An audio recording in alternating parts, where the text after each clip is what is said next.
मंगलवार को गणतंत्र दिवस पर कृषि कानूनों के खिलाफ कई दिनों से आंदोलन कर रहे किसान दिल्ली में लाल किले तक पहुंच गए। तमाम कोशिशों के बावजूद भी दिल्ली पुलिस किसानों को लाल किले तक ट्रैक्टर लाने से नहीं रोक पाई। लाल किला पर पहुंचकर आंदोलनकारी लाल किला परिसर के अंदर दाखिल हो गए। यहां पर प्रदर्शनकारियों ने अपना झंडा फहराया। इस पर दिल्ली पुलिस के joint commissioner CP Alok Kumar ने पूरा ब्यौरा दिया है अपना। जो उग्र किसान थे उन्होंने क्या किया, उन्होंने ट्रैक्टर से लोगों को, पुलिस वालों को, सुरक्षा बलों को कुचलने की कई जगह कोशिश की गई। बैरिकेड्स तोड़ दिए गए, जो हमारे बसेज थी, पुलिस की बसेज थी, उनको तोड़ दिया गया और इस तरीके से व्यापक पैमाने पे तोड़फोड़ की और नुकसान किया। और उसके बाद इसमें से कई लोग इस बैरिकेड को तोड़ करके आगे निकल गए और जो पीछे लगातार उनके साथ पुलिस की जो है मुठभेड़ और मुकाबला चल। वहीं किसान नेताओं ने इन प्रदर्शनकारियों से खुद को अलग कर लिया।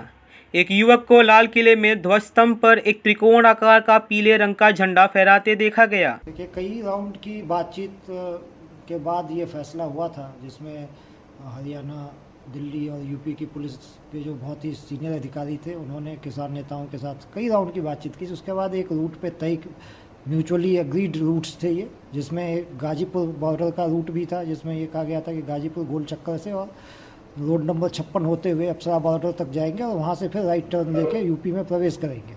और इस पे कल से भी लगातार बातचीत किसान नेताओं से जो यहाँ गाजीपुर बॉर्डर पे बैठे थे उनसे बातचीत हुई थी और ये था कि वॉलंटियर्स उनके होंगे। उन्होंने भी अपनी एक व्यवस्था कही थी कि हम लोगों ने अपनी तरफ से भी सुरक्षा व्यवस्था कैसे उचित तरीके से चले ड्यूरिंग दिस ट्रैक्टर रैली, ये उन्होंने बताया था कि हमने कर रखी है। उनके साथ बातचीत हुई थी, उसमें भी ये हुआ था। उनके साथ जो लाइजन अफसर और वॉलंटियर्स के नाम भी एक्सचेंज हुए थे, कॉन्टैक्ट नंबर्स हुए थे, यानी कि उनकी तरफ से ये पूरा आश्वासन था कि ये चीज़ें सब सही चलेंगी। लेकिन आज सुबह जब ये था कि पहले ये बताया गया कि 11 बजे एक झंडोत्तोलन का समारोह होगा इनके यहाँ, जहाँ पे ये बैठे हुए हैं, और उसके बाद ये लोग रैली में जो उचित रूट है उसके हिसाब से ही चलेंगे। कई स्थानों पर प्रदर्शनकारियों और पुलिसकर्मियों के बीच झड़प हुई और लाठीचार्ज किया गया। पुलिस ने कुछ जगहों पर अशांत भीड़ को तितर बितर करने के लिए आंसू गैस के गोले छोड़े। वहीं आईटीओ पर सैकड़ों किसान पुलिसकर्मियों को लाठियां लेकर दौड़ाते और घड़ी बसों को अपने ट्रैक्टरों से टक्कर मारते दिखे। एक ट्रैक्टर के पलट जाने से एक प्रदर्शनकारी की मौत हो गई। मंगलवार को किसानों की ट्रैक्टर रैली की हिंसा में लगभग 86 पुलिसकर्मी घायल हो गए। जो एडिशनल डीसीपी ईस्ट है मंजीत, उनके ऊपर भी ट्रैक्टर चढ़ाने की कोशिश की गई और अगर ऐन वक्त पे उन सुरक्षा कर्मियों ने उनको हटाया नहीं होता तो बहुत बड़ा हादसा हो सकता था। हमारे यहाँ एक प्रोबेशनल एसीपी हैं, उनके भी चोट आई है। इसके अलावा बहुत तेरे पुलिस वाले हैं जिनकी एमएलसी वगैरह अभी हो रही है, उनके बहुत लोगों की चोट यहाँ पे आई है इस पूरे प्रदर्शन के दरमियान। तो ये काफ़ी उग्र तरीके से ये डेमोन्स्ट्रेशन किया गया, रैली की गई, जिसमें व्यापक पैमाने पर तोड़फोड़ हुई है, इस पर कानूनी कार्रवाई की है। दिल्ली पुलिस ने मेधा पाटकर, बूटा सिंह, योगेंद्र यादव समेत 37 किसान नेताओं को ट्रैक्टर रैली में हुई हिंसा के लिए जिम्मेदार ठहराया है। और वहीं कांग्रेस नेता रणदीप सिंह सुरजेवाला ने गृह मंत्री अमित शाह पर निशाना साधते हुए कहा, किसान आंदोलन की आड़ में हुई हिंसा के लिए सीधे सीधे गृह मंत्री अमित शाह जिम्मेदार हैं। उन्हें एक पल भी अपने पद पर बने रहने का अधिकार नहीं है। किसान आंदोलन की आड़ में हुई सुनियोजित हिंसा व अराजकता के लिए सीधे सीधे गृह मंत्री श्री अमित शाह जिम्मेवार हैं। इस संबंध में तमाम खुफिया इनपुट के बावजूद हिंसा के तांडव को न रोक पाने में नाकामी के चलते उन्हें एक पल भी अपने पद पर बने रहने का अधिकार नहीं। श्री अमित शाह को बगैर देरी के बर्खास्त किया जाना चाहिए। भारतीय राष्ट्रीय कांग्रेस की यह मांग है।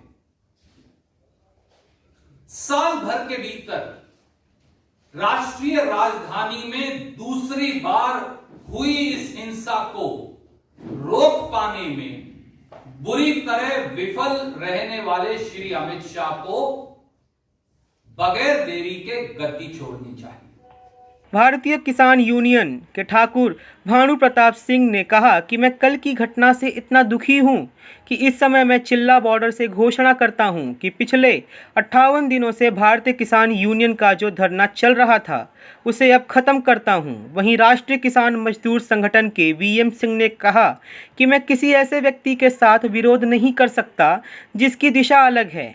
मैं उन्हें शुभकामनाएं देता हूं, लेकिन वीएम सिंह और राष्ट्रीय किसान मजदूर संगठन विरोध प्रदर्शन से पीछे हट रहे हैं। मैं कल की घटना से इतना दुखी हूं और इतना शर्मसार हूं कि अब मेरा मन चिल्ला बॉर्डर से इस समय काल और परिस्थिति के अनुसार मैं आज घोषणा करता हूं कि अपने भारतीय किसान भानु के जो संगठन का यहाँ धरना चल रहा था लगभग 58 दिनों से उसको खत्म करता हूँ, समाप्त करता हूँ।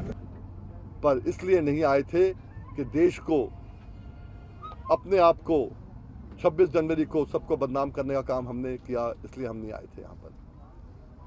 हम आए हैं केवल और केवल अपने जब वापस जाएं धान का पूरा रेट मिले, गन्ने का पूरा रेट मिले, हमारा ब्याज मिले और हम पे एक भी केस ना लगे घर जाने के बाद, इसलिए यहां पर आए थे। ये वार्ता में हुई नहीं कोई बातें। इसलिए इस आंदोलन से जो इनका आंदोलन है हम इनको शुभकामनाएं देते हैं। ना तो इन्होंने पहले कहा था वीएम से हमसे अलग है, कोई दिक्कत नहीं है मुझे। हमने सपोर्ट किया, गाजीपुर ने पूरा सपोर्ट किया और जैसे मैंने कहा 2-3 दिन के अंदर जो बाकी लोगों को आना है, आज हमारे निर्णय के बाद उनको भी सोचना पड़ेगा कि वापस आना चाहते हैं नहीं आना चाहते। उन्होंने कहा कि हिंदुस्तान का झंडा, गरिमा, मर्यादा सबकी है। उस मर्यादा को अगर भंग किया है, भंग करने वाले गलत हैं और जिन्होंने भंग करने दिया वो भी गलत हैं।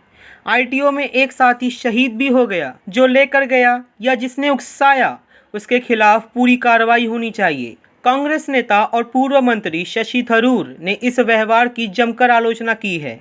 उन्होंने कहा कि यद्यपि किसानों के आंदोलन के समर्थन में हैं, लेकिन अराजकता को बर्दाश्त नहीं कर सकते। थरूर ने एक ट्वीट में लिखा, बेहद दुर्भाग्यपूर्ण, मैंने किसानों को विरोध प्रदर्शन का शुरुआत से ही समर्थन किया है, लेकिन मैं अराजकता को सहन नहीं कर सकता और गणतंत्र दिवस पर कोई और झंडा नहीं, लाल किले पर केवल तिरंगा लहराया जाना चाहिए। इसी पर शिवसेना के बड़े नेता संजय राउत ने बयान देते हुए सरकार की आलोचना की है और कहा कि सरकार ने आखिर तक प्रदर्शनकारी किसानों की बात नहीं सुनी।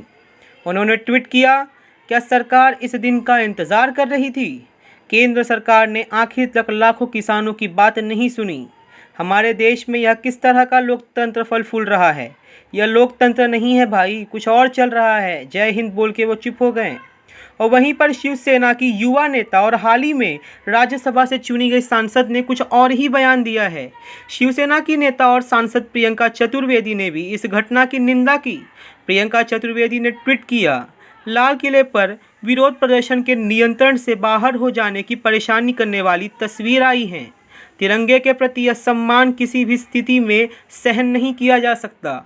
लोकतंत्र में किसी भी तरह की हिंसा को स्वीकार नहीं किया जा सकता।